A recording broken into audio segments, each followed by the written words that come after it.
Pistol Elementalist was not one of the favorite weapons of the new expansion additions to Elementalist, because in World vs. World, projectile hate makes it feel not so good.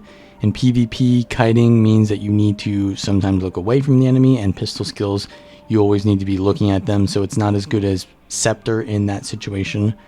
But in PvE, where you can just free cast, the pistol does a lot of damage because there's a lot of damage modifiers, and you've got constant range damage, so there's never a gap in your rotation. So I'll be showing in this video a pistol Tempest build, which is great for DPS and alacrity DPS role. It's not that hard to play, pretty forgiving, and I'll show you how the rotation works, make it seem easy, and if you do enjoy this content, then be sure to support it by liking the video, subscribing, and of course supporting me on Patreon, because this content, it takes time to make, and justifying it with a little bit of support is always nice. So check out the links in the description, and without any further ado, let's get into the video. So the gear that I use is full Vipers with the Rune of the Trapper, except for one ring that has Sinister stats on it. So you want to go all Vipers here, and you can change a little bit more Sinisters depending on what your build is, what works for you. And the Relic of the Fractal, because that just does the most damage. But essentially we want to get our burning and bleeding duration to max here, and we've got the Sigil of Smoldering and the Sigil of Agony to help us do that. And with normal condition duration food, we're going to get to 100%, 0.13, and that's because burning and bleeding is our two highest damage sources by far on this build, so we only really need to focus on those two. For the traits, we're going to go for Fire and Earth because those just provide the most damage, and we're going to go for all the damaging traits, so all the top ones in Fire, and the Serrated Stones, Strength of Stone, and Written in Stone. This means that we need to use Signet of Earth and Signet of Fire. These just do way too much damage for how low their cooldown is, and for how easy they are to use because they're very long range. So you want to be using these off cooldown. And also you can use Feel the Burn, or you can use Glyph of Elemental Power here. Both are kind of similar in damage. Glyph of Elemental Power is better for single target, and the Feel the Burn is a little bit more AoE damage. So depending on the situation, you can swap between the two. But I was using Feel the Burn because it gives a little bit more might to your allies, which can provide a lot more utility in situations where your support isn't giving out the might, right? Because this build has quite a bit of might application to your team with the Overload Fire and the Heatsink in the Fire Warhorn. And then we've got in Tempest, we're just going to go for the Unstable Conduit. Whenever you use an Overload, you get an aura. We need to get auras so that we get the damage modifier from this trait here, the Tempestuous Aura, which gives us extra damage and condition damage. And then we take either the Transcendent Tempest trait, which gives us even more damage, or we go for Lucid Singularity if we want to provide alacrity to our team. If we're providing alacrity to our team, we also want to go for the Herald Relic, and we want to be adding into our rotation the Sand Squall, because that'll increase the alacrity duration from our alacrity overloads. So let's go over how the pistol works real quick, and how we'll use it in a rotation. Basically, all of the pistol skills, which are your 2 and 3, the 1 skills, we're not going to be using that much, but you're going to be focusing on the 2 and 3, which give you a bullet, and then you'll consume that bullet whenever you use one of those 2 or 3 skills. And what that means is that the order in which you use those skills is important. So you want to use a skill that gets the higher effect from having a bullet second. So you want to use the lesser effect first and the greater effect second, because you'll get more value out of the bullet that way. So in each attunement, that means that there's a prescribed way to do a specific rotation every single time, because one just does more damage. So for example, in Earth, the 3, when you use a bullet, it gives you barrier, and the 2, it gives you extra bleeding. So we want to use the 2 second in Earth, so we'll do 3 and then 2 every single time we go into Earth. And we're not going to go into air unless we need CC. The 2 skill gives CC. The 3 gives you a little bit of mobility and an evade, so it's kind of nice for that. but you only go in it for utility. In water, we have the 2 skill giving healing when we use a bullet, and the 3 skill giving bleeding. So we're always going to use 2 and then 3 in water. And then in fire, the 2 skill gives you a condition damage buff, and the 3 skill gives you an aura. So we definitely want to use the 3 and then the 2 in fire. So 3 and then 2 in fire, 3 and then 2 in earth, and then 2 and then 3 in water. This is going to be easy to remember because of how I organize the rotation, but essentially, yeah, you want to just remember that every time and get that muscle memory. So how the rotation works is you want to start in either earth or fire. Generally, fire is better to start out in, and we want to go for the 3 and then 2 to give ourselves the cooldown on our pistol skills, and then we want to use the fire 5 and the overload fire. Now, while we're doing the overload fire, our 3 and 2 are recharging. We can fill in the gap with our signets, and we want to use the 3 and 2 one more time before swapping out, and then we want to swap to either water or earth.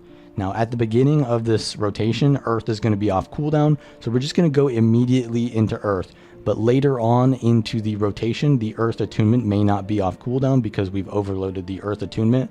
So we'll probably just go into water and then do the 3 or the 2 and then 3, and then we'll swap into earth. But you're always going to be delayed in your rotation in a real situation because of mechanics and stuff like that. So if your earth attunement or your fire attunement is off cooldown, just immediately swap into that. But if they aren't, then go water first while you wait a little bit more and then swap. So we're going to start out fire, do the 3, 2, 5, wait for the fire overload, and then we're going to do the 3, 2 again. We can summon the Glyph of Elementals while we wait for the 3 and 2 again. Go immediately into earth, do the 3, 2 immediately because we want to use that twice per attunement swap. Do the overload earth in melee range, and then we can do the 4 as well to give ourselves more boons, Signet of Earth, and then the 3, 2 again. See how fire's not off cooldown, so we're going to do, I did 3 first, I should have done 2 then 3, and then swap into fire, 3 then 2, and then we're just going to spam the signets, fire overload, and then we're going to use another signet, just fill in the gap with these signets, and we're going to do the 3, 2 in fire, and then water 2, 3. We could have swapped immediately into earth, but that's because we're a little bit slow while we're explaining this. And then just kind of like that. So we're going to show the entire rotation here with full buffs. I'm going to summon the Glyph of Elementals. I'm going to cast this, and then I'm going to use the 3 then 2 signets while I'm swapping into earth. 3 then 2, 5, 4. I don't really get any DPS from the 4, but we're going to use it anyways. And then we're going to do the 3 then 2. Swap to water because we're waiting for the fire attunement still. Use the signets while we're waiting as well. 3 then 2 in fire. Use a 5. Spam our utilities. Fire overload. We're waiting for the 3 then 2, so we're going to use the signet maybe. Nope. Earth attunement's actually off cooldown, but I'm going to swap into water anyways. 3 then 2. Use my signets. 5. Earth overload. Wait for the 3 then 2. We're going to use some utility skills here. 3 then 2. Water 2 then 3. Signet while I swap at 3 then 2. 5. Signet. Fire overload. I'm going to wait for the 3 then 2 here. We can go straight into earth as well, so we'll do that. Do the earth overload. Signet while we wait for this. And then 3 then 2. Water 2 then 3 because we're waiting for fire attunement. 3 then 2. And you can see it's kind of just going back from fire to earth, and then we can fit in some water in there and fill in the gap with signets in between, and it does a lot of damage if you just do this simple rotation. So it's not really that hard, but it's not the easiest at the same time. You need a little bit of muscle memory here, but once you do get it, it's pretty easy. And if you get lost in the rotation, say for example, like you're in fire attunement and you don't remember where you're supposed to go next, just go into earth next. You don't need to go water all the time.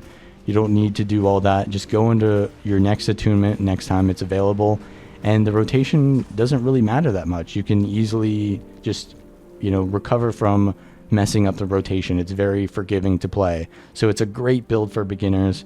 Here's a Junkyard CM as a full DPS role. If I was playing alacrity, it'd be basically the same build. You'd just be prioritizing your overloads off cooldown, but pretty much the same thing. So we're going to be showing how this build works in a real situation, and it works pretty well because even when you have to do mechanics like this, the rotation is so forgiving that you can just kind of keep moving on when you mess it up. So we're going to be going into fire, use the 3 then 2 always. Sometimes I'll mess up and use the 2 then 3, but I've been playing this build for like 1 or 2 days, so you know it doesn't require that much experience. We got to watch out for these quaggins, but we can still do range damage with the signets and the pistols. The only thing that I need to be in melee range for is maybe the warhorn skills or the overloads, but otherwise you've got a lot of range damage, so when you've got to move away from the boss, you can still do quite a bit of damage. So it works on a lot of bosses. And here we're going to use the pistol 3 then 2, use the signets while we're getting pulled in and dodging back, and we have to CC here, but it's a little bit inconvenient for me to go into my air attunement while I'm waiting for the fire overload, so I'm just going to let my team CC there. But if I did want to CC, which I will later on, I'd be going into the air attunement, but for now we'll just keep doing the damage. So here we've got to 75%, and I'm going to swap to water attunement here because we want to heal up with the water overload in between these DPS phases. So Tempest is just a really good hybrid DPS because when you don't need to do damage, you can actually heal your team. I'm going to use the water 4 and the air 2 and 4 to do CC. So whenever you need to do CC, go water 4, air 2, air 4. And you can also do the immobilize from the earth 3 or the earth signet, but yeah, that's generally going to be your CC. It's not amazing CC, but Elementalists never really did have good CC in the first place. So we're going to keep doing our rotation here, going into the fire overload. We're going to wait for the 3 skill to be up before we use the 2.